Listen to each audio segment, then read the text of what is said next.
Quand j'ai essayé de me rapprocher, ma femme m'a dit « J'ai besoin d'espace, arrête d'être aussi collant ». Je lui ai donné tout l'espace qu'elle voulait. Un mois plus tard, quand elle s'est plainte que je ne faisais plus attention à elle, j'ai répondu « Je pensais que tu préférais l'indépendance ». Quand son espace s'est transformé en solitude, son indépendance est devenue. Ma femme m'a dit que j'étais collant alors que tout ce que je voulais, c'était me connecter à elle. Cette seule conversation a tout changé entre nous. Et en y repensant, c'est le moment où j'ai réalisé à quel point notre relation était devenue déformée. Tout a commencé un mercredi ordinaire. J'étais allé chercher son plat thaïlandais préféré dans ce restaurant du centre-ville. Elle en parlait toujours avec admiration, malgré la file d'attente ridicule, j'y avais patienté 20 minutes juste pour la surprendre.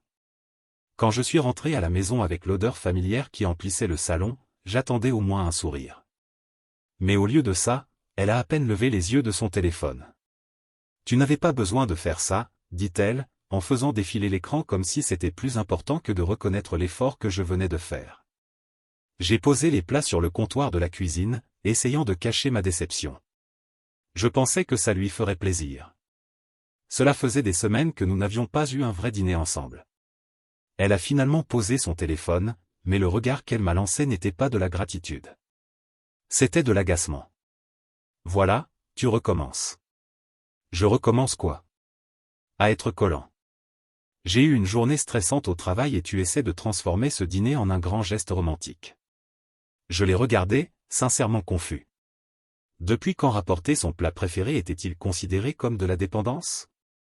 Je n'essaie pas de faire de ça un moment romantique. J'essaie juste de discuter avec ma femme. Les jours suivants, j'ai remarqué que ce schéma se répétait partout. Quand je lui demandais comment s'était passée sa journée, je recevais des réponses d'un mot, puis elle changeait rapidement de sujet.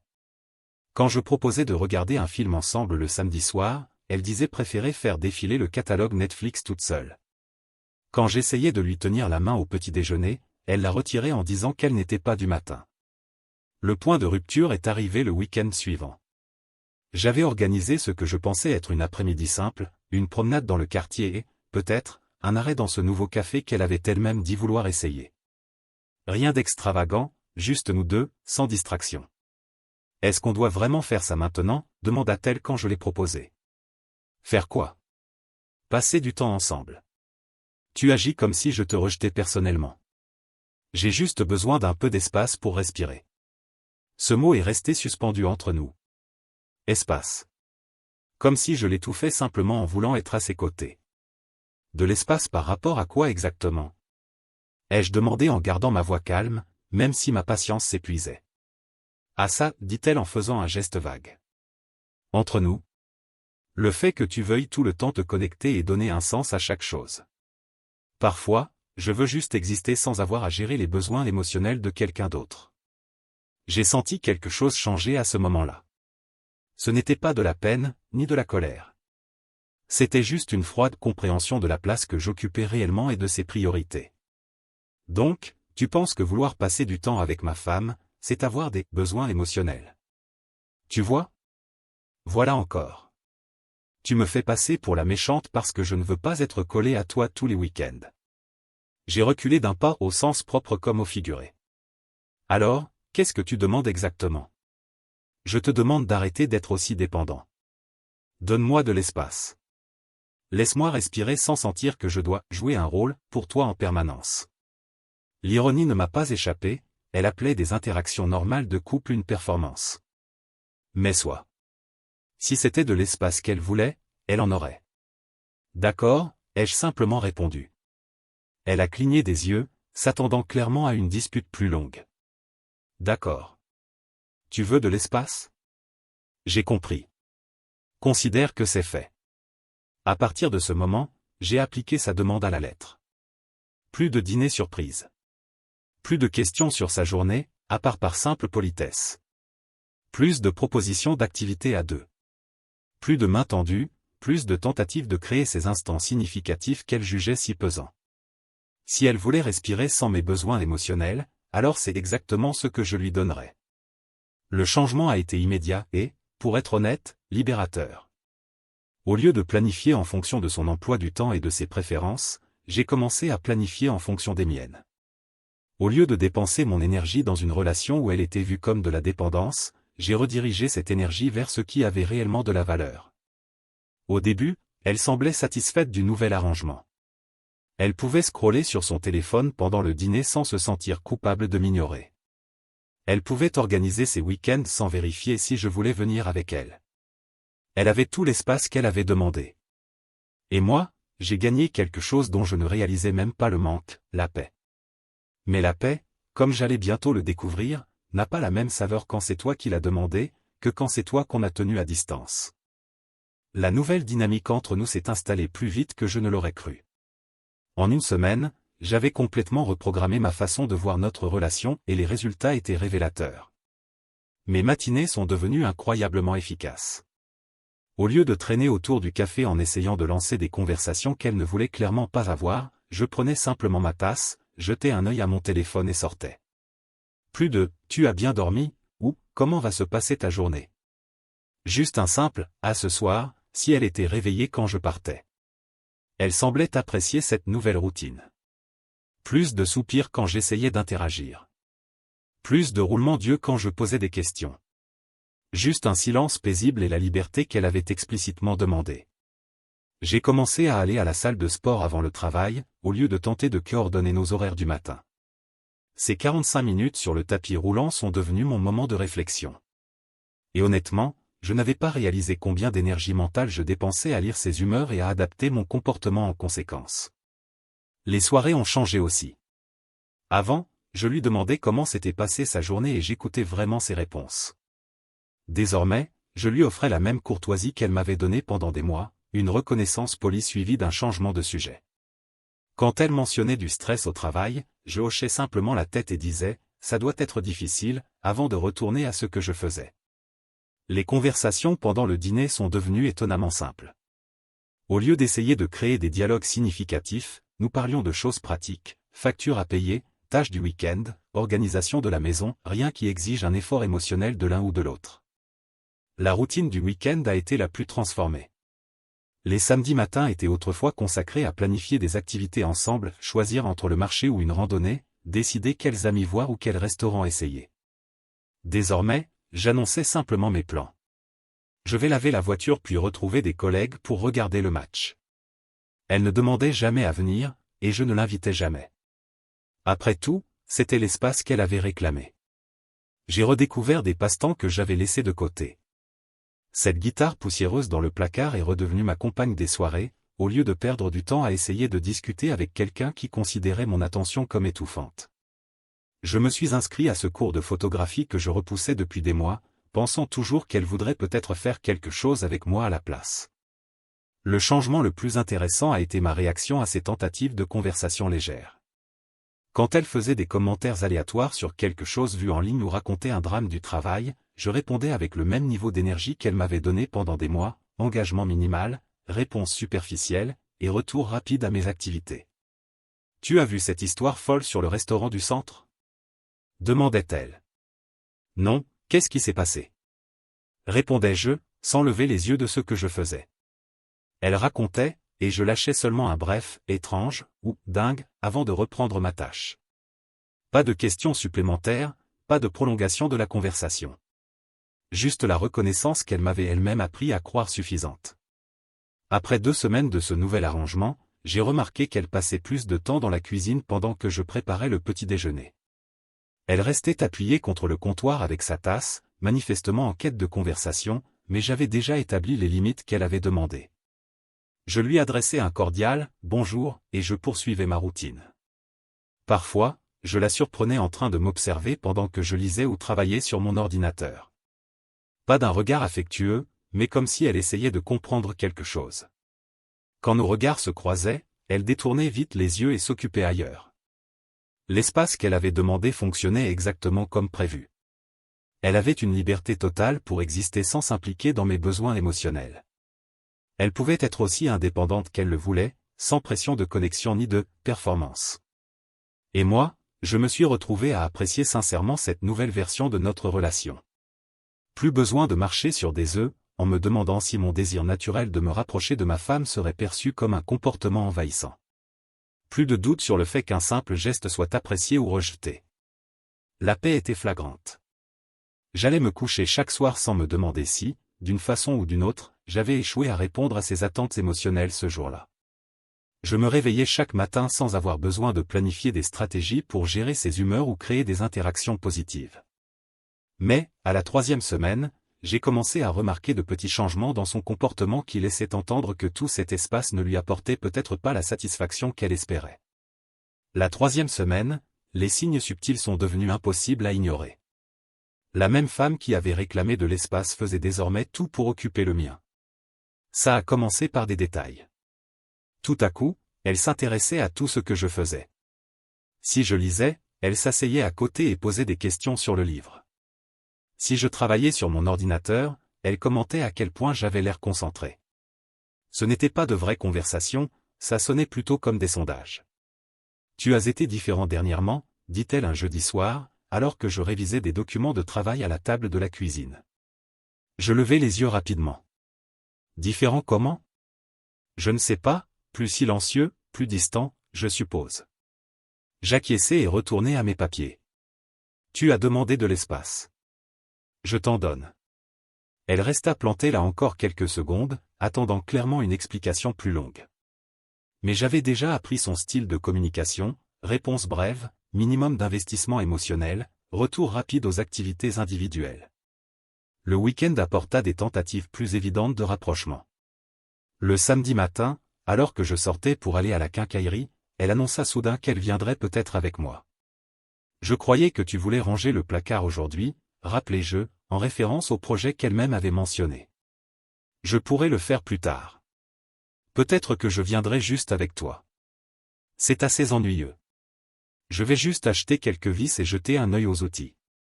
Rien de spécial. » Elle haussa les épaules comme si ce n'était pas important, mais je vis bien sa déception quand je ne l'invitais pas avec enthousiasme. Le mois d'avant aurait été ravi qu'elle veuille passer du temps avec moi. Le mois d'aujourd'hui reconnaissait ce que c'était vraiment, un test pour voir si les limites qu'elle avait fixées tenaient toujours. Et elle tenait. « Fais comme tu veux, » répondis-je en attrapant mes clés. « Je reviens dans 1 heure. » À mon retour, elle était assise dans le salon, l'ordinateur portable fermé, manifestement en attente d'un récit détaillé de ma sortie banale chez Home Depot. Au lieu de ça, je rangeais mes achats et commençais à réparer la charnière du placard, raison pour laquelle j'avais acheté les vis. « Alors, t'as sorti ?» demanda-t-elle depuis la porte. « Tranquille, j'ai trouvé ce qu'il me fallait. »« Qu'est-ce que tu répares ?»« Le placard de la cuisine. Cette charnière est desserrée depuis des semaines. » Elle m'observa travailler quelques minutes. Le mois d'avant aurait expliqué le processus, peut-être même proposé qu'elle m'aide, transformant cela en une expérience de complicité. Le mois d'aujourd'hui se contentait de faire le travail efficacement. « Je pensais qu'on pourrait faire quelque chose ce soir, » dit-elle d'un ton décontracté. « Peut-être regarder un film ou essayer ce nouveau restaurant italien. » Je m'arrêtai et la regardai. J'ai déjà prévu de retrouver les gars pour regarder le match. Ah. Elle tenta de masquer sa surprise. Depuis quand tu as des plans fixes le samedi soir ? Depuis que j'ai commencé à accepter les invitations au lieu de vérifier avec toi d'abord. La blessure qui traversa son visage fut brève mais indéniable. 3 semaines plus tôt, cette expression m'aurait poussé à annuler mes plans et à suggérer le restaurant italien. Maintenant, elle ne faisait que me rappeler combien d'invitations j'avais refusées ces derniers mois pour privilégier son confort plutôt que ma propre vie sociale. « Tu aurais pu me demander si je voulais venir, » dit-elle. « Pour regarder du football avec une bande de mecs parlant boulot et sport ? Tu détestes ça. Peut-être que j'aurais eu envie. » Depuis quand ? Elle ne sut pas quoi répondre, parce que nous savions tous les deux la vérité. Elle n'avait jamais montré d'intérêt pour mes amis ni pour les activités que j'aimais faire avec eux. Au mieux, elle les avait tolérées, souvent en glissant des remarques sur le temps que je gâchais avec des gens qui n'étaient pas elle. Le dimanche apporta la tentative la plus directe jusque-là. Elle suggéra qu'on aille faire cette promenade que j'avais proposée des semaines plus tôt, la même qui avait déclenché sa demande d'espace. « Quelle belle journée pour une balade », dit-elle en regardant par la fenêtre. « Oui, le temps est parfait. » J'ai acquiescé, continuant ma lecture. « Tu veux explorer le quartier ? Peut-être essayer ce nouveau café ? » proposa-t-elle. Je levai les yeux de ma page. Je croyais que tu n'étais pas intéressé à faire des choses simplement parce que je les suggérais. Ce n'est pas ce que j'ai dit. Tu as dit que tu voulais de l'espace pour respirer sans avoir à gérer les besoins émotionnels de quelqu'un d'autre. Sortir marcher et tester de nouveaux cafés ensemble ressemble exactement au genre de choses dont tu voulais de l'espace. Elle ouvrit la bouche puis la referma, consciente de s'être clairement contredite. Je pensais juste que ça pourrait être sympa, dit-elle, sans conviction. Ça aurait été sympa il y a 3 semaines, quand je l'ai proposé. Mais tu avais bien précisé que ce n'était pas le genre de dynamique que tu voulais. Je repris ma lecture, et elle resta là encore 1 minute avant de finalement s'éloigner. Je l'entendis dans la cuisine, ouvrant des placards et réarrangeant des choses qui n'avaient pas besoin de l'être. Ce soir-là, alors que je me préparais à sortir, elle fit une nouvelle tentative. « Tu es sûr de vouloir sortir ce soir ? On pourrait commander à manger et rester à la maison. On reste déjà à la maison tous les soirs. Toi sur ton téléphone, moi en train de lire ou de travailler sur quelque chose. C'est le genre de temps ensemble que tu préfères. Tu t'en souviens ? Ce n'est pas ce que je voulais dire. Alors qu'est-ce que tu voulais dire ? Elle ne sut pas répondre, parce qu'elle commençait à comprendre qu'obtenir exactement ce que l'on demande n'est pas toujours ce que l'on désire vraiment. L'ironie devenait claire pour nous deux. L'espace qu'elle avait exigé fonctionnait parfaitement, mais un espace parfait finissait par ressembler étrangement à de la solitude quand on est la personne assise dedans. L'explosion survint exactement 1 mois après sa demande initiale d'espace. J'étais dans le garage à ranger mes outils quand elle entra furieuse, le visage rouge d'une frustration accumulée depuis des jours. « Il faut qu'on parle », annonça-t-elle, les bras croisés, bloquant mon passage vers l'établi. Je posai la clé anglaise et lui donnai toute mon attention. « Très bien. Qu'est-ce que tu as en tête ? Qu'est-ce que j'ai en tête ? Sérieusement ? Tu vas faire semblant de ne pas savoir de quoi je parle ? Honnêtement, non. Tu as demandé de l'espace. Je t'en ai donné. Tout s'est passé exactement comme tu voulais. » Ses yeux brillèrent de colère. « Non, ce n'est pas ce que je voulais. Tu t'es juste déconnecté de notre relation. » « Comment ça ? » demandai-je en m'appuyant contre l'établi, réellement curieux de voir où elle voulait en venir. « Comment ça ? Tu me parles à peine. Tu fais des plans sans m'inclure. Tu agis comme si j'étais juste une colocataire, et pas ta femme. Je suis perdu. Il y a 1 mois, tu m'as dit que tu avais besoin d'espace parce que j'étais trop collant et trop dépendant. Tu m'as dit que tu voulais respirer sans avoir à gérer mes besoins émotionnels. C'est exactement ce que je t'ai donné. Ce n'est pas ce que je voulais dire. Alors qu'est-ce que tu voulais dire ? Parce que tu as été très précise. Tu as dit que tu en avais assez que je cherche constamment à me connecter et que je transforme tout en quelque chose de significatif. Elle se mit à faire les 100 pas, frustrée que ses propres mots soient utilisés contre elle. Je voulais dire que j'avais besoin d'un peu de répit, pas que tu deviennes une personne complètement différente. Différente comment ? Je suis le même. J'ai juste arrêté de faire les choses que tu disais t'étouffer. Tu as arrêté de t'en soucier. L'accusation resta suspendue entre nous. J'observais son visage, voyant l'angoisse réelle, mais reconnaissant aussi la manipulation qui m'était devenue si familière au fil des mois. Alors laisse-moi comprendre, dis-je lentement. Quand je me souciais trop, j'étais collant et étouffant. Quand je me soucie exactement dans la mesure que tu as demandé, je ne m'en soucie pas assez. Quelle est donc, finalement, la bonne quantité de soucis qui ne provoquera pas de plainte ? Ne retourne pas ça contre moi avec tes jeux de logique. Je ne retourne rien. Je pose une vraie question. Tu as fixé les limites. Je les ai respectées. Et maintenant, tu es en colère contre les conséquences de ces limites. Elle s'arrêta net et me fixa droit dans les yeux. Je ne t'ai jamais demandé de devenir froid et distant. Je ne suis ni froid ni distant. Je suis respectueux et attentif. Je te donne l'espace que tu voulais sans imposer de demande sur ton temps ou ton énergie émotionnelle. N'était-ce pas ce que tu voulais ? Je voulais que tu arrêtes d'être si intense à propos de tout. Pas au point de cesser de t'intéresser complètement à moi. Je ne pus m'empêcher de sourire devant l'ironie. Donc tu voulais que je m'intéresse, mais pas trop.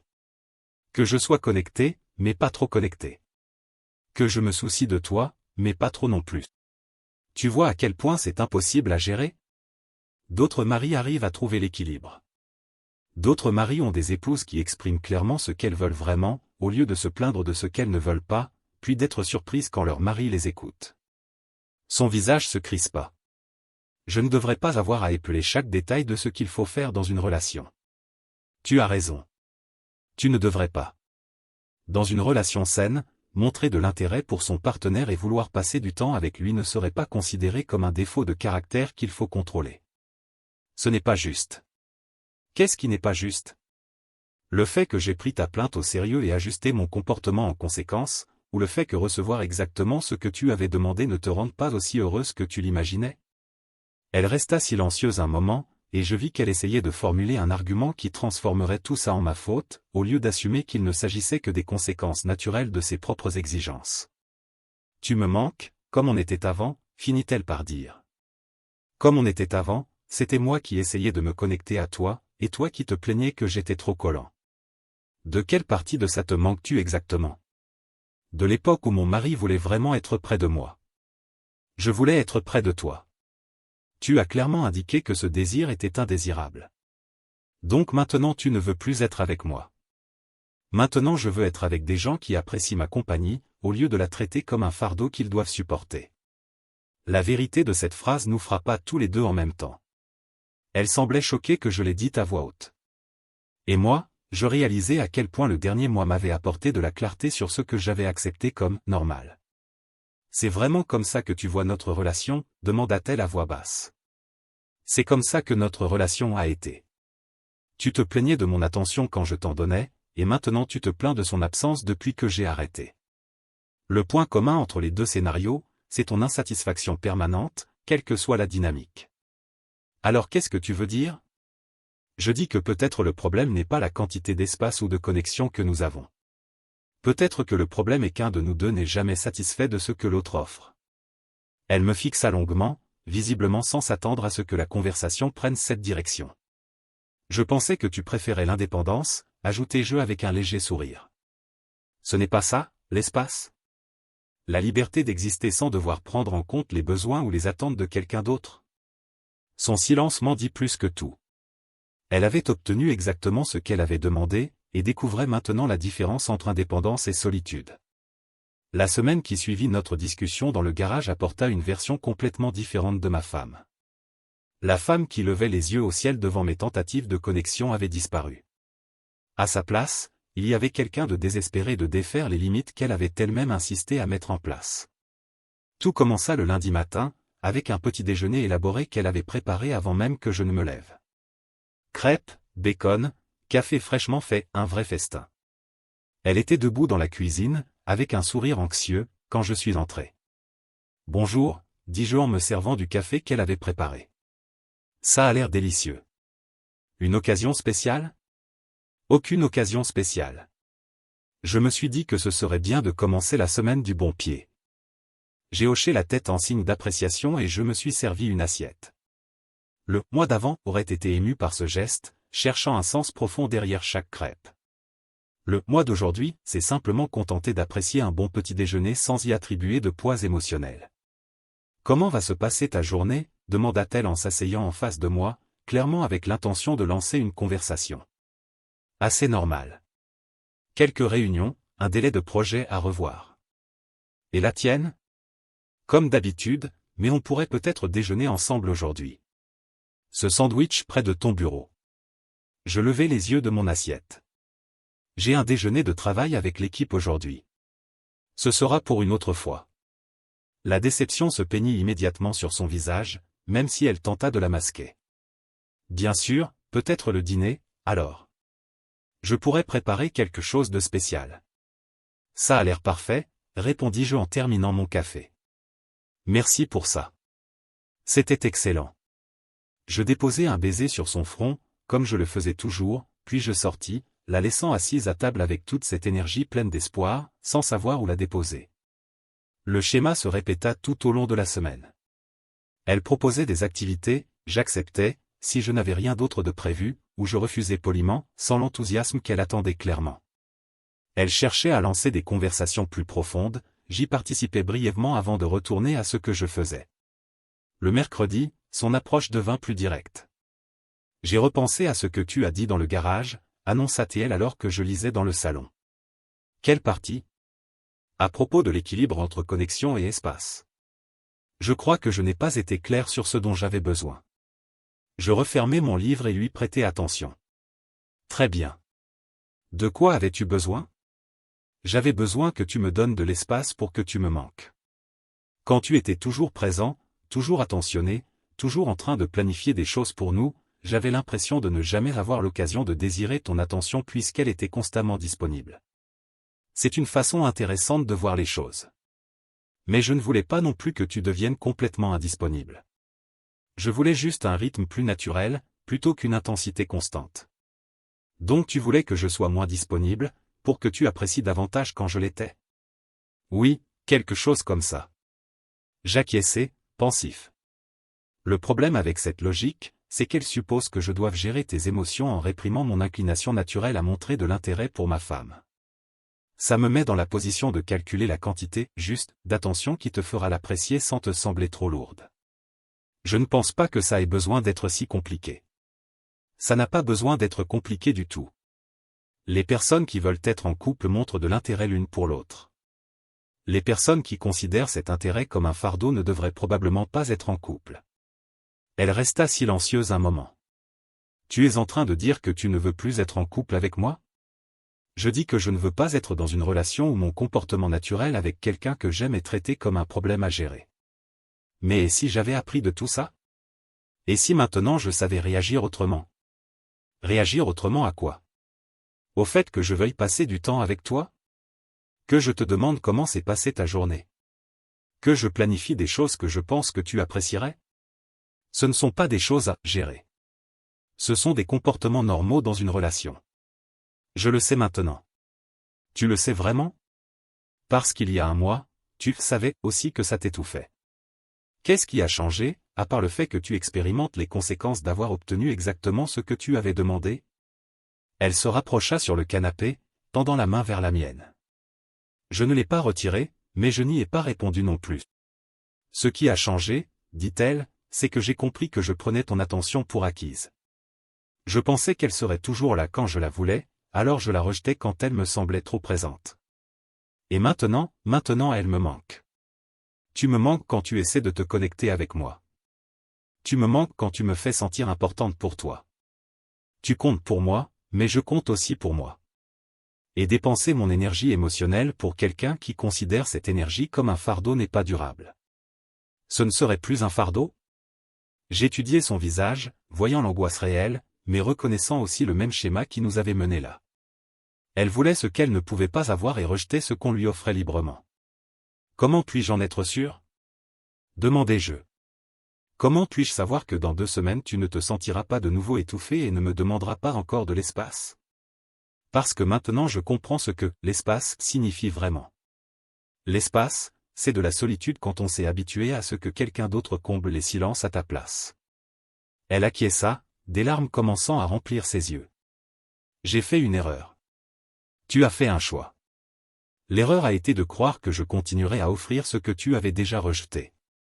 Alors, qu'est-ce qui se passe maintenant? Je m'appuyai contre le dossier de ma chaise, réfléchissant à la question. Maintenant tu sais ce que c'est que de désirer une connexion avec quelqu'un qui a appris à trouver la paix sans avoir à l'offrir en permanence. Une inversion intéressante, tu ne trouves pas? Tu es en train de me punir? Je me protège. C'est différent. Les larmes coulèrent pour de bon, et le « moi d'avant » se serait précipité pour la réconforter. Il aurait considéré sa douleur plus importante que les mois de rejet qui nous avaient conduits à ce moment. Le « moi d'aujourd'hui » lui tendit simplement un mouchoir et attendit qu'elle se ressaisisse. « Je t'aime » dit-elle, désespérée. « Moi aussi je t'aime. » Mais l'amour ne suffit pas quand la dynamique fondamentale est une personne qui poursuit et l'autre qui fuit, jusqu'à ce qu'elles échangent leur rôle. Elle me regarda avec quelque chose qui ressemblait à de la panique, comprenant enfin que me récupérer ne serait pas aussi simple que de demander. La conversation finale eut lieu un samedi matin, 6 semaines après sa demande initiale d'espace. Pendant ce temps, elle s'était efforcée de plus en plus de recréer la connexion qu'elle avait repoussée, mais ses efforts ne faisaient que souligner à quel point j'avais changé en apprenant à valoriser ma propre paix. J'étais dans la cuisine à préparer du café quand elle s'approcha avec ce regard déterminé que je reconnaissais déjà comme celui de quelqu'un prêt avec un discours bien préparé. Il faut qu'on répare ça. Je veux parler de nous, dit-elle en s'asseyant à la table de la cuisine avec fermeté. Je servis 2 tasses et m'assis en face d'elle. Je t'écoute. J'ai repensé à tout ce qui s'est passé et j'ai réalisé que c'est moi qui ai créé cette situation. Je t'ai repoussé alors que tu essayais de m'aimer du mieux que tu savais. C'est vrai. Et maintenant je veux retrouver ce que nous avions avant. Je bus une gorgée de café en scrutant son visage. Ce que nous avions avant, c'était toi mal à l'aise avec mon attention et moi essayant de deviner la bonne dose d'intérêt qui ne t'irriterait pas. Ce n'était durable pour aucun de nous deux. Mais nous étions heureux parfois. Nous l'étions, quand tu décidais que mon attention était la bienvenue. Mais un bonheur qui dépend de l'humeur de quelqu'un d'autre n'est pas du vrai bonheur. C'est de l'espoir mêlé d'anxiété. Elle tendit la main à travers la table pour attraper la mienne. Et si on construisait quelque chose de mieux? Quelque chose où nous serions tous les deux valorisés. Et ça ressemblerait à quoi? Je ne sais pas exactement, mais je sais que je ne veux pas perdre ce que nous avons. Je me renfonçais dans ma chaise. Mais qu'est-ce que nous avons, exactement? Parce que ces 6 dernières semaines m'ont montré que ce que je croyais que nous avions, c'était surtout moi qui me débattais pour maintenir une connexion avec quelqu'un qui considérait cet effort comme agaçant. Ce n'est pas vrai, si? Quand je planifiais des choses pour nous, tu disais que j'étais contrôlant. Quand je te demandais tes sentiments, tu disais que j'étais dépendant. Quand je voulais passer du temps ensemble, tu disais que j'étais collant. La seule fois où tu as apprécié ces choses, c'est après que j'ai arrêté de les faire. Les gens peuvent changer. Oui. Mais un changement qui n'arrive qu'après avoir goûté aux conséquences, ce n'est pas vraiment un changement. C'est du regret. Et le regret ne dure rarement une fois que l'inconfort disparaît.